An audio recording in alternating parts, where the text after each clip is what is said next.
Recently, we had looked at the Conspit Aries Platinum base and a few different wheel rims from them. I've been blown away by their styling, functionality, and pricing. And today, we're looking at the Conspit CPP EVO pedals, a mid-priced pedal set with features to match their high-end counterparts. From the second I opened the box, I could tell that Conspit didn't cut any corners. Now let's see if the pedals live up to it. We're gonna find out now if these pedals are paper champions or real contenders.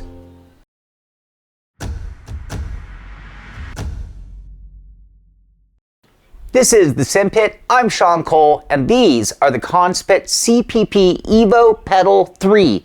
3 meaning it comes with the clutch, 3 pedals, and they go for $849 and they come fully loaded. We're talking about CNC machined aluminum, anodized in black and gold, with a 200 bar hydraulic brake system that puts them up there with the big names. Gas and clutch, fully adjustable, and yes, haptics included. To mount the pedals, they come with a very large pedal base with adjustable positions for each pedal. They're packed full of features, packed full of adjustability, and on top of that, they're downright gorgeous. By the way, for those who don't need a clutch or if you're looking to save a little bit of money, they also make the CPP Evo 2s with no clutch. That goes for $749, a little bit of savings. They also sell the clutch pedal as an add-on separately for $140 if you want to add it on later. So for now, that's enough details. Let's get on track and see how these actually perform. When talking about a pedal set, I'm always going to start things off with the brake pedal. Why? Because it's the most important. The brake pedal on the CPP Evos has a very natural feel to it. That is due to it being a true hydraulic system, meaning that it's measuring pressure instead of distance. It is very smooth in its movement and very wiggle-free due to the pedal arms pivoting on ball bearings. The assembly itself is gorgeous, with those CNC machined edges in silver and the accents of gold, giving a real John Player Special GP vibe.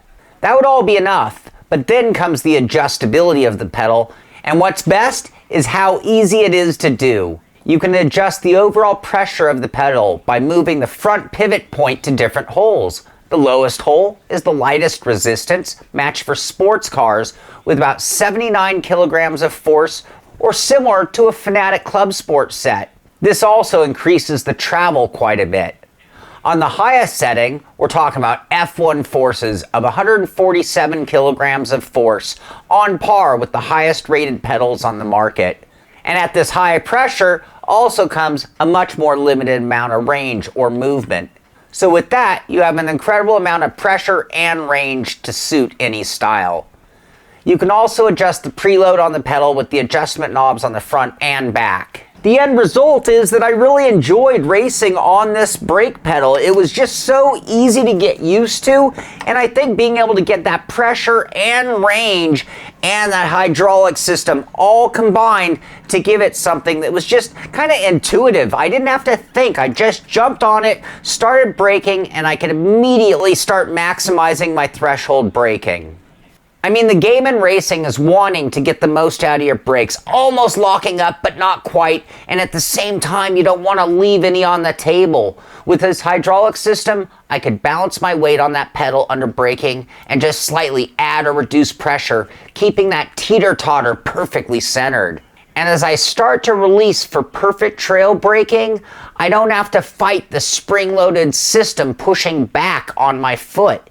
So as we go through this, the brake pedal already has me smiling, and we haven't even fired up the haptics yet. But before we get to that, let's step on the gas, literally. The gas pedal, or the loud pedal as some people like to call it, or the fun pedal if we want to be really honest about it, is a great combination of function and beauty. The throttle pedal out of the box has a tremendous amount of travel that will allow for great modulation for corner exits and launches. The pedal moves extremely smoothly, like the brake, and it is built on the same assembly featuring that wiggle-free bearing pivot point.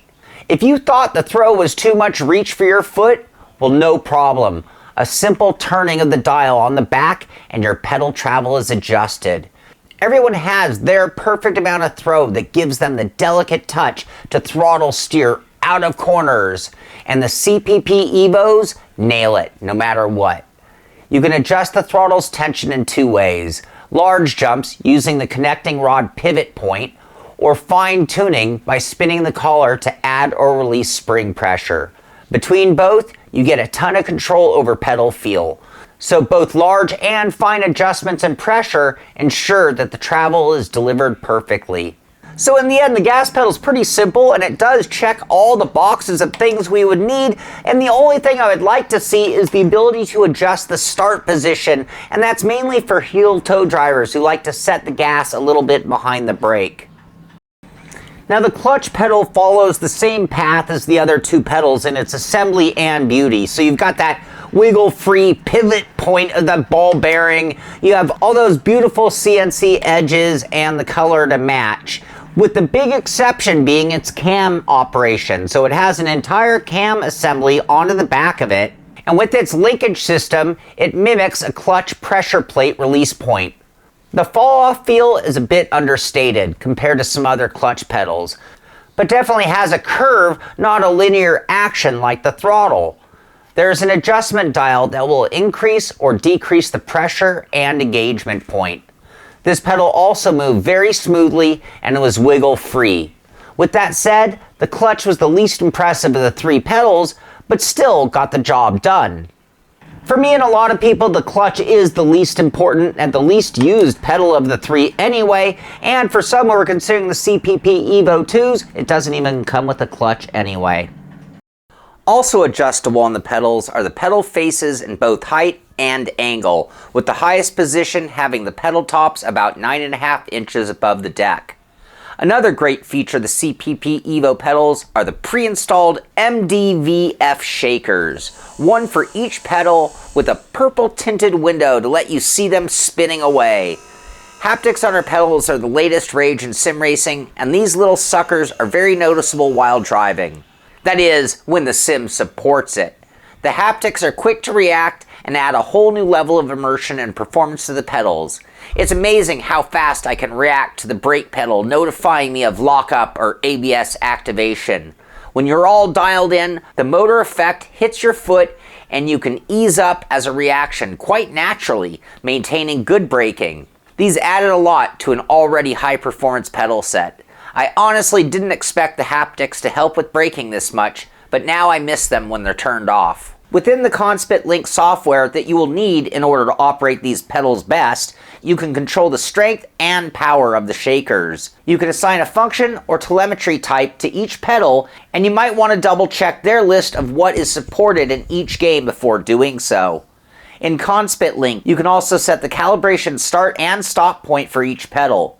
Pro tip: if you make any physical adjustments to the pedals, you must reset these start and stop points in the software to actually make it accurate. You can also set curves to any pedals and even set up a software-driven launch control, adjusting the bite point and release speed. Also included with the pedals is the base plate that comes pre-assembled in one giant piece. I found the plate to be very strong, and it only showed a tiny hint of flex under heavy braking.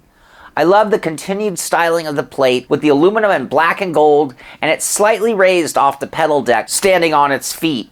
The heel plate area measures in at 12 inches wide by 4.5 inches deep, which is a little bit on the small side, but adequate, and it does have an adjustable distance heel stop. During the assembly of the CPP Evo pedals, the pedal base allowed for a little bit of left and right adjustment of each pedal to match the driver's preference, especially for heel towers. Something else worth mentioning on the assembly is the wiring. Each pedal has 2 wires that plug into the board under the base. You then have a USB connection to the computer and one for the supplied power supply for the shakers. There are no hold downs for the wires, and it was a little bit of a bird's nest underneath it, but well out of sight once mounted. Overall, I can say the CPP Evos are a great pedal set for a very reasonable price. I mean, they are well thought out, they are well designed, they are beautiful, they're highly functional, they're extremely adjustable, and their performance is on par with some very high-end pedal sets. So overall, I am more than pleased with these pedals. Not only were they rock solid, but they maintained that smoothness and wiggle-free action. I also found that they held their calibration very well versus some other high-end pedals that sometimes can be tricky to calibrate because they flicker at the top or bottom of their travel. With the Conspit software, I was able to prevent any of this, and on the hardware side of things, I was really able to tune these into the exact pressure and distances that I needed, and between that and the haptics and the hydraulics, they felt super natural as any simulated pedal set could be. Well, that tells you everything that you need to know about the Conspit CPP EVO Pedal 3's, but in case you missed anything, let me go ahead and cover my favorite parts of the EVO pedals, starting with the hydraulic brake feel. Smooth, progressive, and actually better than some expensive options. Ridiculous adjustability, pressure, travel, spring rate, pedal face positions, you name it, you can tweak it. Pre-installed haptics. Fully integrated, responsive, and not just a gimmick. Build quality, all metal, ball bearing pivots, rock solid under your feet. Software tuning, intuitive enough and powerful when you dive in. Packaging and presentation, it arrives feeling premium, and yeah, that matters. Now let's talk about where these pedals fall a little bit short, starting with the clutch feel. Functional, but not as defined or satisfying as the brake and throttle or some of their competitors. Wiring mess. Under the base is a bit of a spaghetti pile. Nothing visible, but still could be cleaner. Heel plate size. Significantly small if you have wide feet or a wide stance setup. No start point adjustment. For heel-toe drivers, throttle position can't be set behind the brake. And now on to the bottom line. At $849 for a fully loaded 3-pedal set, the Conspit Evo 3's deliver a lot of adjustability, a lot of performance, and a beautiful finish that punches well above its price tag. Now it does come with a few quirks, but they are very functional, they're beautifully designed, and fully competitive with offerings from the bigger, more established brands. The hydraulic brake in particular stands out. It's one of the most natural feeling, most confidence-inspiring systems I've tested this year. Add to that the built-in haptics, thoughtful tuning options, and rock-solid construction, then you've got a serious contender in the high-end pedal space. So if you're looking to step up to a hydraulic system that's ready to go out of the box, then the CPP Evos are an easy recommendation. So I hope you've enjoyed our review of the Conspit CPP EVO Pedal 3's. If you did, you be sure to give it a thumbs up, share it with a friend, be sure to subscribe to the channel so you can find out when our next video comes out. This is the Simpit. I'm Sean Cole, and I'll see you on the track.